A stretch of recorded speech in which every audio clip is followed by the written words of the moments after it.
Chapter 95. Vector, Introduction. Cardiac vector is the direction at which electrical potential generated in the heart travels at an instant. It is also called cardiac axis. Vector is represented by an arrow. Arrowhead shows the direction of electrical potential. Length of the arrow represents the amplitude, magnitude or voltage, of the potential. Instantaneous mean vector. Current flows in all directions. Mean direction of flow of electrical potential at one instance is known as instantaneous mean vector or instantaneous summated vector, Fig 95.1.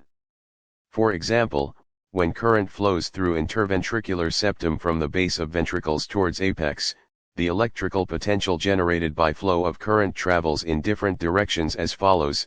Electrical potential travels downwards through the interventricular septum, towards the apical part, i.e. from depolarized part of septum towards non-depolarized, polarized, part of septum. This potential is strong. Through the inner surface of ventricles, the potential travels upwards from apical part towards the base. Magnitude of this potential is very weak. Through the outer surface of heart, the electrical potential travels downwards. It has a higher magnitude. Though the potential travels in all directions in this instance, the potential flowing downwards, from base to apex of the heart, is much greater in magnitude than the potential flowing in other directions. Thus, the mean direction of flow of electrical potential in this instance is downwards. This downward vector is called instantaneous mean vector or instantaneous summated vector at this instance. Degree of instantaneous mean vector. While recording electrocardiogram, ECG, in different limb leads, the degree of vector is altered. Direction of current flow is always from negative point towards the positive point. When the electrical potential flows in a horizontal plane from right side towards left side of the heart, the degree of vector is 0, Fig 95.2. Degree of instantaneous mean vector at different limb leads. Standard limb lead I, right arm and left arm. In this instance, the electrical potential travels from right side, negative point, of the heart towards the left side, positive point, in the horizontal plane. So, the degree of vector is considered as 0. Standard limb lead 2, right arm and left leg. Vector is from above downwards and slightly towards left, i.e. at 60 degrees. Standard limb lead 3, left arm and left leg. Here, vector is from above downwards and slightly towards right at 120 degrees. Lead augmented vector right, AVR. Vector is from below towards upper part of the heart and slightly towards right at 210 degrees. Lead augmented vector front, AVF.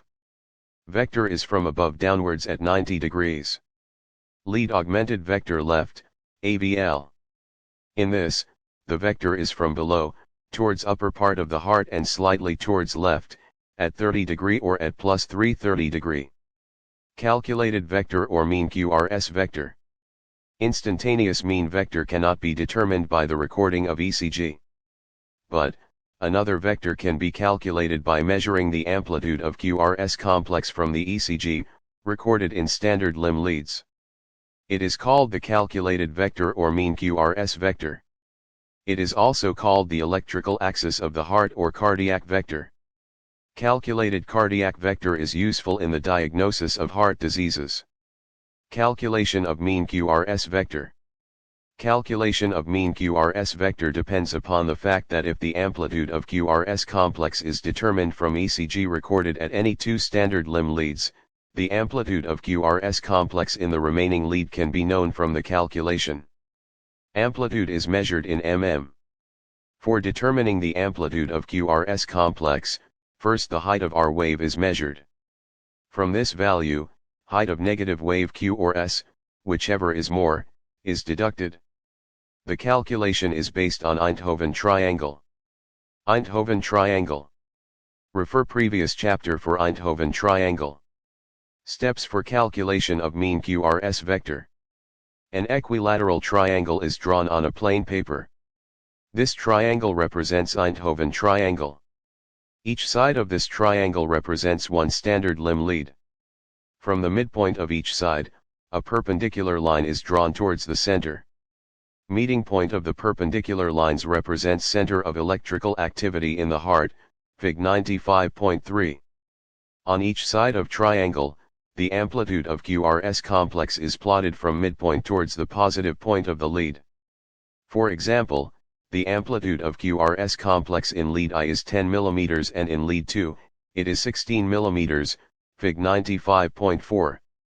In the triangle, upper side represents lead I and in this lead, the left is positive. So, a 10 mm line is drawn on upper side from the midpoint, towards left, positive. This 10 mm distance along the axis of lead I is called projected vector for lead I. In the same way, the projected vector for lead 2 is drawn on the right side of the triangle. From the positive end of each projected vector another perpendicular line is drawn towards interior of the triangle. Now an arrow is drawn between center of electrical activity and the meeting point of perpendicular lines from positive end of projected vectors, Fig 95.5. This arrow shows the vector. Arrowhead is drawn towards positive end, i.e. downwards. Degree and the length of the arrow are measured.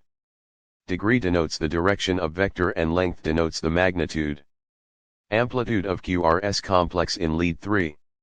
Amplitude, electrical potential, of QRS complex in lead 3 can be calculated by applying Eindhoven Law. Eindhoven Law. Eindhoven Law states that potential differences between the bipolar leads measured simultaneously will, at any given moment, have the values 2 equals I plus 3. That is, the potential of any wave or complex in lead 2 of ECG is equal to the sum of potentials in lead I and lead 3. Eindhoven Law is the modification of Kirchhoff's law of voltage. Kirchhoff's law of voltage. According to Kirchhoff law, the algebraic sum of voltage rise in a closed circuit is equal to the algebraic sum of voltage drops. Application of Eindhoven Law in calculating QRS complex. By applying Eindhoven Law, amplitude, electrical potential, of QRS complex in one lead can be mathematically calculated, by summing up or subtracting the amplitude in other two leads, depending upon the potentials of these leads. For example, amplitude of QRS in lead 2 equals I plus 3 and the amplitude of QRS in lead 3 equals 2, I. Thus, in this case of Eindhoven Triangle mentioned above, amplitude of QRS in lead I is 1 mV and lead 2 is 1.6 mV. Thus, the amplitude of QRS in lead 3 is 0.6 mV. It can also be measured from the triangle drawn to calculate the vector, Fig 95.5. Vectoral analysis. Mean QRS vector, cardiac axis, in normal conditions is at about plus 59 degree. It varies between 30 degree and plus 110 degree. When the axis deviates towards the left, i.e. in anti-clockwise direction, away from 30 degree, it is called left axis deviation. When the axis deviates towards the right, clockwise direction, away from plus 110 degree, it is known as right axis deviation. Left axis deviation. Left axis deviation occurs in left ventricular hypertrophy, left bundle branch block and posterior wall infarction. Right axis deviation. Right axis deviation occurs due to right ventricular hypertrophy, right bundle branch block and anterior wall infarction. From the recording of the electrocardiogram, only the calculated vector, i.e. cardiac axis is determined. Instantaneous mean vector cannot be determined by the electrocardiogram, but it can be determined by means of vector cardiogram. Vector cardiogram is the simultaneous recording of electrical potential in different axes across the heart above, downward and sideward. It is obtained by using a cathode ray oscilloscope. The technique is equal to connecting the tops of all instantaneous mean vectors in the series of 3 loops. It is done by means of a sophisticated electronic device along with oscilloscope. Each loop of electronic connection is used to record different vector cardiogram called P-vector cardiogram, Qrs vector cardiogram and T-vector cardiogram.